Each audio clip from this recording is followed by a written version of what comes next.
جو اقوام متحدہ ہے، UNO ہے، اس صورت سے پیچھے ہٹتی ہیں، دنیا کے سامنے اپنا چہرہ جو ہے وہ اچھا رکھتی ہیں. وہی چیز جو ذاتی زندگی کے اندر آپ دیکھ لیجئے، ہمارے درمیان جو رشتے ہیں، ہمارے درمیان جو تعلقات ہیں، ریلیٹیوز ہیں، ہم چہرے سے تو اچھے ہوتے ہیں، دوسروں سے اچھے طریقے سے ملتے ہیں، لیکن دل میں بغض ہوتا ہے، دل میں نفرت ہوتی ہے، دل میں حسد ہوتا ہے. وہی ریاستی سطح پر بھی لاگو ہوتا ہے. آج ریاستیں لڑتی تو ہیں، جنگ تو کرتی ہیں، لیکن پراکسی وار کی صورت میں. اب یہ پراکسی وار کیا ہے؟ آپ نے القاعدہ کا نام سنا ہوگا، داعش کا نام سنا ہوگا، طالبان کا نام سنا ہوگا، یا ان تنظیموں کے نام سے ملتے جلتے جو دوسرے نام ہیں ان کا نام سنا ہوگا. یہ دنیا کے اندر تباہیاں پھیلا رہی ہیں، جنگ لڑتی ہیں، دہشت گردی کرتی ہیں، موت پھیلاتی ہیں. اب یہ تنظیمیں کیا گلی کے نکر پہ بیٹھے ہوئے 4 گنڈوں نے بنائی ہے؟ دوستوں، یہ جو دہشت گردیں تنظیمیں ہیں پراکسی وار کی صورت میں جو لڑ رہی ہیں، ان کے پیچھے بڑی ریاستیں ہیں. ان کی جو فنڈنگ کی جاتی ہے، ان کو جو اسلحہ دیا جاتا ہے، ان کی جو ٹریننگ کی جاتی ہے، ان کے پیچھے یقینی طور پہ ریاستیں ہیں جو ان کو سب یہ طاقت مہیا کرتی ہیں، فنڈنگ کرتی ہیں. دوستو، اب میں اپنے اصل ٹاپک کی جانب آتا ہوں. یعنی جو ٹائٹل آپ نے دیکھ کے اس ویڈیو کو دیکھنے کا فیصلہ کیا ہوگا، ٹائٹل میرا تھا کووڈ اور اس کی ویکسینیشن سے متعلق، اور باتیں اب تک میں نے جو کی ہے وہ انسانیت کی جنگوں سے متعلق کی ہے. تو آپ یہ سوچیں گے کہ اس کا تو کوئی ربط ہی نہیں ہے. میں نے ٹائٹل ڈالا ہے کووڈ کا اور باتیں کی ہیں جنگوں کی. تو دوستوں، اس کا بالکل ربط ہے اور اس کا بالکل تعلق ہے، وہ میں آپ کو ابھی سمجھاتا ہوں. دوستوں، کووڈ-19 کے نام سے ایک بیماری دنیا نے دیکھی، کرونا وائرس کے نام سے، جو چین کے شہر ووہان کے اندر سے پیدا ہوئی 2019 کے اندر. چین جو کہ ایک سپر پاور کی شکل اختیار کر چکا تھا، چین جس نے پوری دنیا کی معیشت پہ قبضہ کر لیا تھا، دنیا کی سب سے بڑی ایکسپورٹ چائنا کی ہے، دنیا کی سب سے بڑی معاشی طاقت چائنا بن چکا ہے. تو کیا وہ قوتیں، وہ ریاستیں جنہوں نے اس دنیا پر کافی عرصے تک اپنی طاقت کے بل بوتے پر، اپنی زور بازوؤں کے بل بوتے پر جو حکمیت کی ہے، کیا وہ چائنا کو اپنے اوپر مسلط ہوتا ہوا دیکھنا پسند کریں گے؟ کیا وہ دیکھتے رہیں گے؟ کیا وہ خاموش ہوتے رہیں گے؟ دوستوں، نہیں، ایسا نہیں ہے.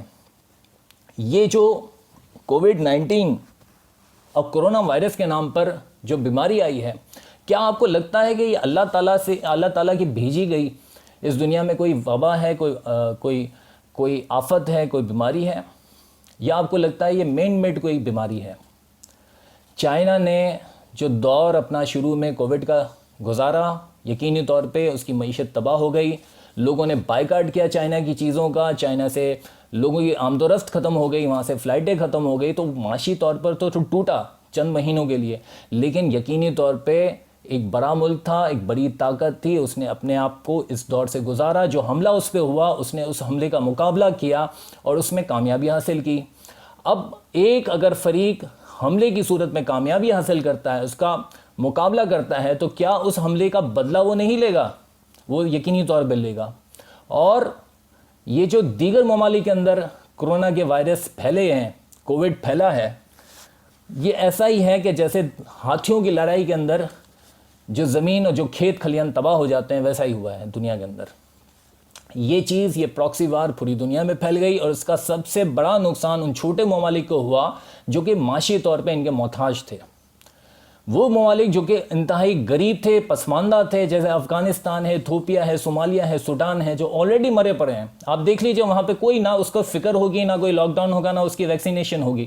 لیکن جو ممالک بڑی ملکوں کے، بڑی معاشی ریاستوں کے محتاج ہیں، ان کے پیسے کے بلبوتے پر جو حاکمیت کرتے ہیں، ان کے کہنے پر جو ریاستیں، جو حکومتیں قائم ہوتی ہیں، ان کے منشا کے مطابق وہ ساری کووڈ-19 کے مقابلے کے لیے ایسے ہی ہیں جیسے پاکستان کے اندر تیاری ہے، ویسے ہی وہ ممالک بھی اس کا سامنا کر رہے ہیں. بھارت بھی اس میں ہی شامل ہے. اب پاکستان کے اندر ہو کیا رہا ہے؟ ہم یہاں پر جو میں نے اسٹڈی کی ہے، عوام کو کتے کے کاٹے کے انجیکشن نہیں میسر ہیں. کینسر کے مریض یہاں پہ مر رہے ہوتے ہیں، ذرا سی بارش کے اندر کرنٹ لگنے سے سینکڑوں کی تعداد میں ہلاکتیں ہو جاتی ہیں۔ حکومت کو ان تمام ہلاکتوں کی پرواہ نہیں ہے، وہ مرنے دے گی، لیکن نہیں مرنے دے گی تو کووڈ-19 اور کرونا کی بیماری سے نہیں مرنے دے گی۔ لہٰذا ویکسینیشن ضروری ہے۔ آپ نے کہیں یہ چیز ملاحظہ کی ہے کہ آپ کی ویکسینیشن کسی ملک میں بھی ویکسینیشن نہ لگانے پر آپ کی موبائل کی سمیں بلاک کر دی جائیں، آپ کے شناختی کارڈ بلاک کر دیے جائیں، آپ کو نوکری سے نکال دیا جائے یا تنخواہیں روک دی جائیں؟ یہ صرف پاکستان میں کیوں ہو رہا ہے؟ دوستوں، جب بھی کوئی ویکسین بنتی ہے، کوئی دوائی بنتی ہے کسی بیماری کی علاج کی صورت میں، جب بھی کوئی وائرس یا بیکٹیریا کی بیماری کی صورت میں کوئی ویکسین بنائی جاتی ہے، پہلے اس پہ تجربات کیے جاتے ہیں، کیونکہ اینٹی باڈیز ہوتی ہیں اور ڈیڈ سیل کو لے کر اس کو کیمیکل لیبارٹریز کے اندر اس کی ویکسینیشن تیار کی جاتی ہے۔ پہلے اس کو تجربات کے مراحل سے گزارا جاتا ہے، اس کو ریٹس پر، بندروں پر، جانوروں پر دیکھا جاتا ہے کہ اس سے سائیڈ ایفیکٹس کیا ہیں، اور یہ تحقیق، یہ ڈیٹا سالوں پر محیط ہوتا ہے، 5 سال، 10 سال، 8 سال، 12 سال کی تحقیق کے بعد پھر اس کو انسانیت کے اوپر اپلائی کیا جاتا ہے۔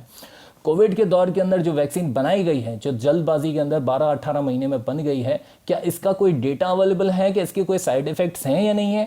ہمیشہ ہر چیز جو کیمیکلی، یہ کوئی جنگل کے اندر یا جڑی بوٹیوں سے بنائی گئی دوائی تو ہے نہیں، یہ کیمیکل کے اندر، لیبارٹری کے اندر بنائی گئی ہے، اس کے ہر دوائی کے سائیڈ ایفیکٹ ہوتے ہیں۔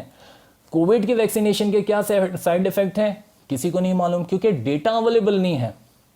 تو کیا ہم یا ہمارے جیسے ممالک جس پر یہ زور زبردستی، یہ دباؤ کی صورت میں ویکسینیشن لازمی قرار دے دی گئی ہے، کیا ہم دنیا کے لیے ریٹس بنے ہوئے ہیں، کیا بندر بنے ہوئے ہیں کہ وہ ہمارے اوپر یہ ویکسینیشن کے تجربات کریں گے اور دیکھیں گے کہ اس کے کیا سائیڈ ایفیکٹ ہیں، اس کے اوپر کیا نقصانات ہوتے ہیں، اور اپنا ڈیٹا اکٹھا کریں گے؟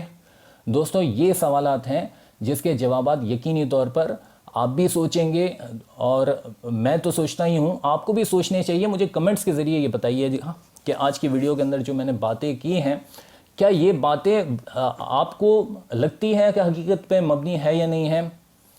انشاءاللہ اگلی ویڈیو میں پھر ملاقات کریں گے، تب تک کے لیے اللہ حافظ۔